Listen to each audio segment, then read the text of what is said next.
Pemirsa, kita akan memasuki Habar Nampanambayan. Dalam beberapa bulan ini, warga Banjarmasin dikhawatirkan dengan ancaman begal yang berkeliaran di beberapa ruas jalan. Bahkan sasarannya adalah di tempat-tempat yang jarang dilalui warga atau sepi. Menanggapi permasalahan ini, maka petugas kepolisian akan lebih ketat melakukan pengawasan maupun penertiban di ruas-ruas jalan di Banjarmasin, khususnya wayah malam hari yang biasanya dimanfaatkan begal untuk melancarkan aksinya di jalanan.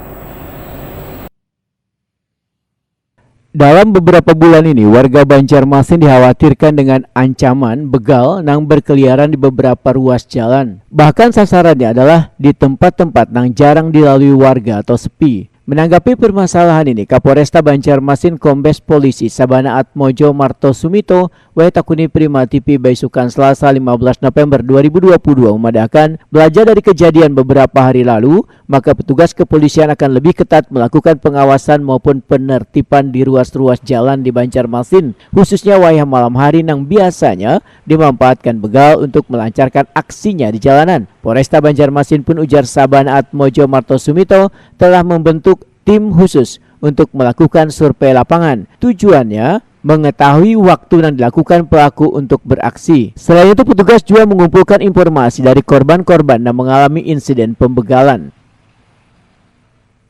TKP, kemudian kita bikin tim khusus, kita profiling di mana jam berapa, mainnya jam berapa, korbannya siapa saja, seperti umurnya berapa. Alhamdulillah sudah mulai ketemu benang merahnya. Yang kemarin kita tangkap banyak itu sudah yang melakukan pembacokan di hidung, di utara, di barat, di selatan, ya. Ada juga di daerah mana, Gatot Broto, ya. Jadi semua sudah kita tangkapi semua. Kita tangkapi semua, kita proses, kita lagi runtut. Ada nggak hal-hal ini, kelompok lain lagi? Ya. Jamret sendiri gimana? Jamret sendiri sama juga. Mau kita langsung sudah ada tim. Sudah dibentuk tim berarti? Sudah, tim macan. Jadi gabungan dari Polda, Polres, Polsek, bukan seluruh Kasel sudah terkoneksi. Ya, tim macan Kasel namanya. Ya.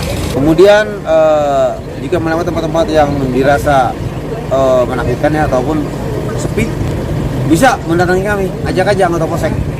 Ya, ke Polsek, tolong Pak dampingi kami. Ajak. Siap berarti udah. Kami siap membantu. Ya, sampai kapanpun 24 jam. Enggak usah babin, siapa pun bisa. Kalau perlu saya pun bisa juga. Kalau Pak Kapolres bantu saya, ayo kita anterin. Ya, seperti itu. Jadi kita harus ramah humanis sama masyarakat, berikan pelayanan terbaik dan harus kerja ikhlas gitu. Kerja ikhlas. Sabana Atmojo Marto Sumito meminta kepada warga untuk tetap waspada wayah berada di luar rumah, terlebih melewati jalan-jalan rawan, dan jika merasa khawatir akan keselamatannya, warga bisa langsung menghubungi pihak berwajib untuk meminta pengawalan.